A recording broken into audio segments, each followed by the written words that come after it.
Welcome to Ogles channel. Thanks for watching today, and let's continue our journey to finish every single Game Boy Color game. Today, focusing on a game called Tyco R Racing Ratz for the Game Boy Color. Now, when I first heard about this game, I had a vision in my mind of a bunch of mutant rats journeying around like a little racetrack, trying to knock each other off, like a Mario Kart style game. And I could not have been more wrong about that. Evidently, Racing Ratz is a type of RC race car, or I'm sorry, remote control car.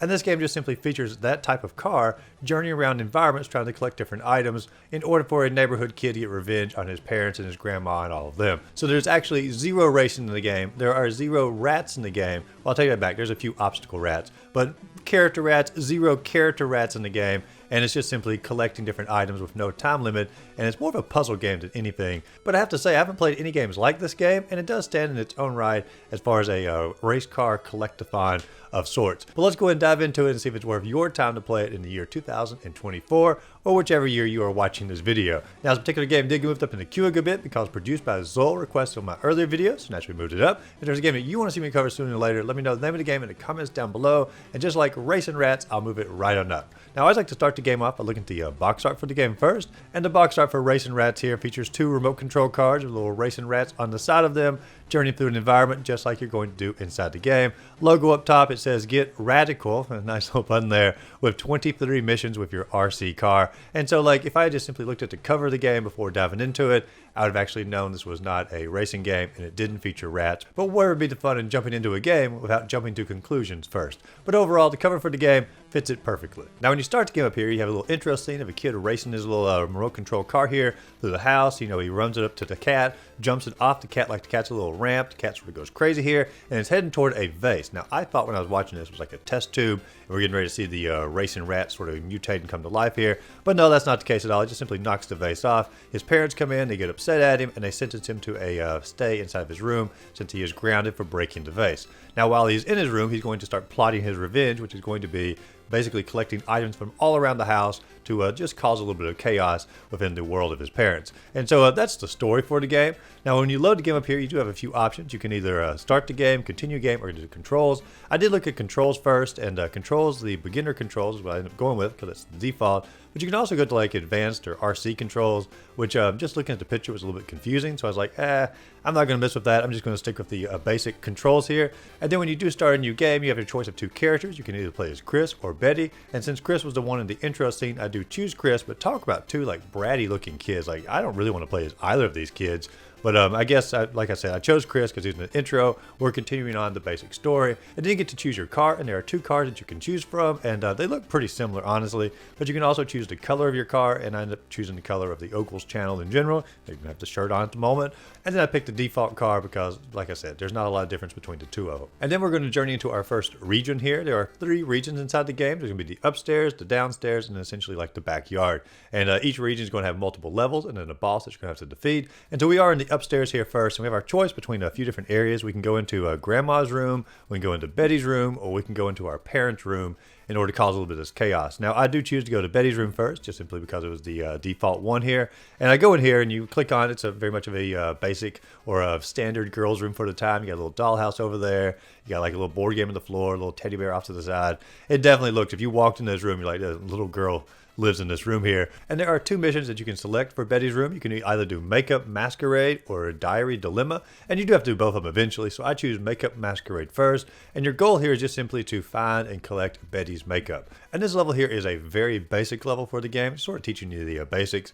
You are in control of a little RC car here, and you're journeying through, and you can collect all these different items that are going to help you with your exploration. Like, you can get like a little spring that's going to make your car bounce up in the air to get to different platforms. You get like a little, I guess, arrows that are going in a circle here, make your car spin around, sort of burst through different obstacles as you're going. You can also get like a little exclamation point, which makes you invincible, at least for a few seconds. You can also get one that's going to shrink your car down, be like an itty bitty car. You can climb up on things like rulers and such as that. And so, like, there's all different items you can get to aid you in your exploration here, and you are going to have to get these items. They're not optional, but in the first level here, they're pretty straightforward. You know exactly what you need the item for, and it all goes a nice little, I guess, seamless line here, or a very linear gameplay for it. As we get further into the game, you're going to start collecting multiple items and sort of figure out like how to stack them, because you can have 2 items at a time. And if you're stacking the items, you can like jump up to a platform and then become invincible to journey through that. And so you are going to have to start thinking of strategy a little bit as far as like which items you're going to need for which situations. But like I said, this one is very straightforward. We get to make up, and then we journey on to our next level, which is going to be the Diary Dilemma.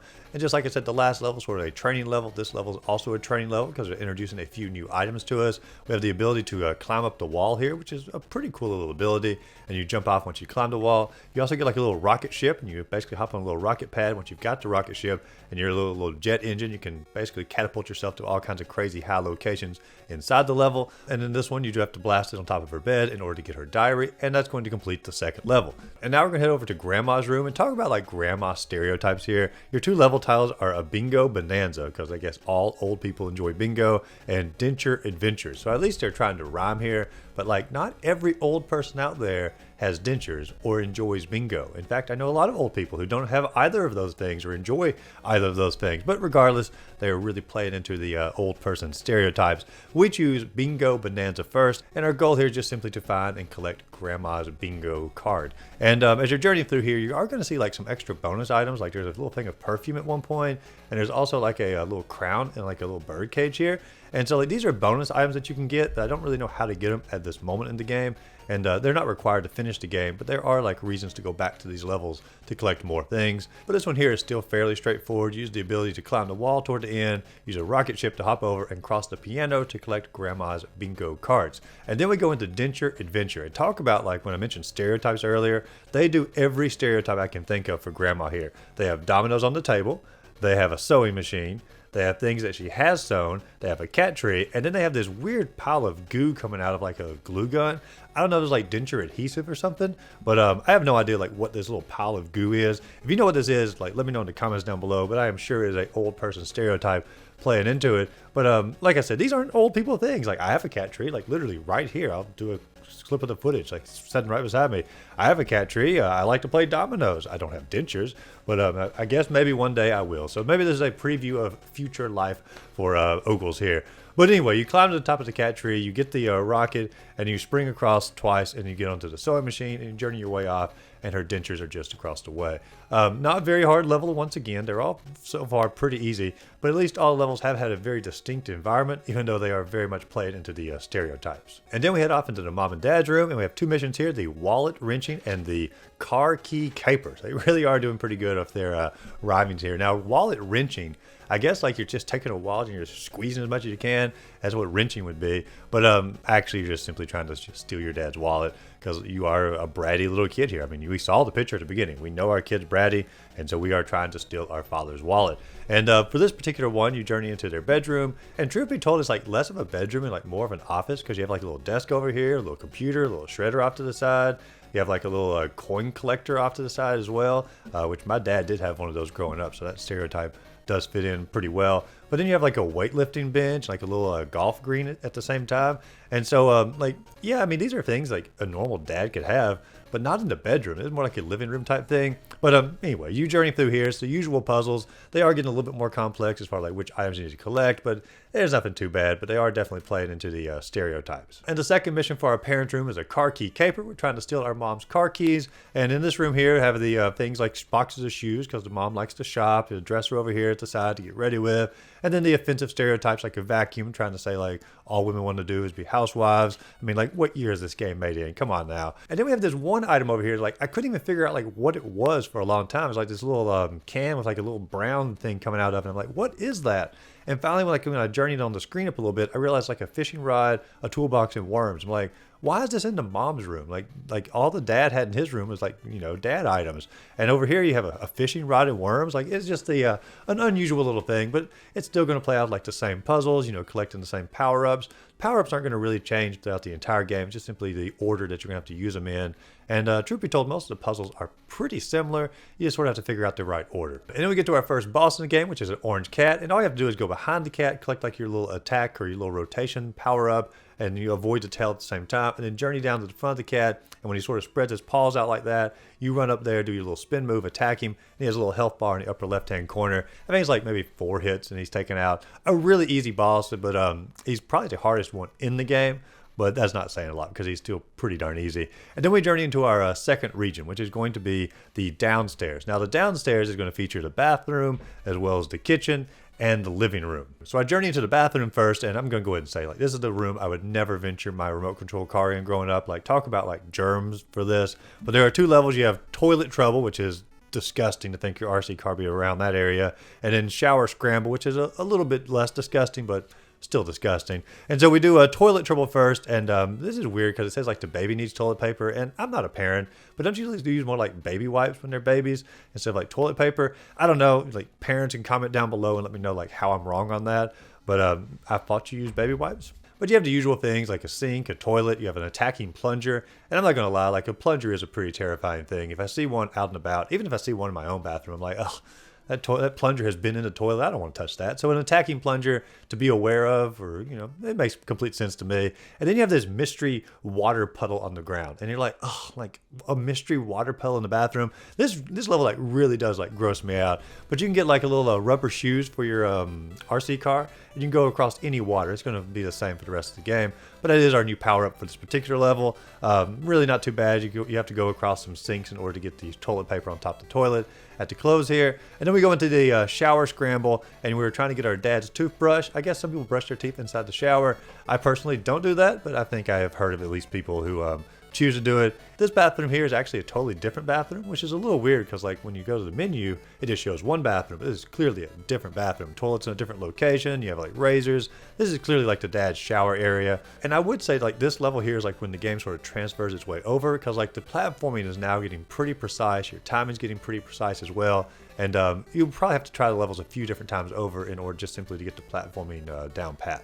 And then we go into the kitchen. Looks like a regular old kitchen here. You got your refrigerator, a little pot. Looks like it's nearly on fire. But our 2 levels are going to be Egg Time Escapade, which is a really fun title of a level, and then Cell Phone Craziness, which is a really lame title. So at least they were creative on one of them here. Egg Time Escapade. At one point, I'm journeying through in the kitchen, and there's like a little aquarium and a fish tank, and I have to use my waterproof wheels to go across it.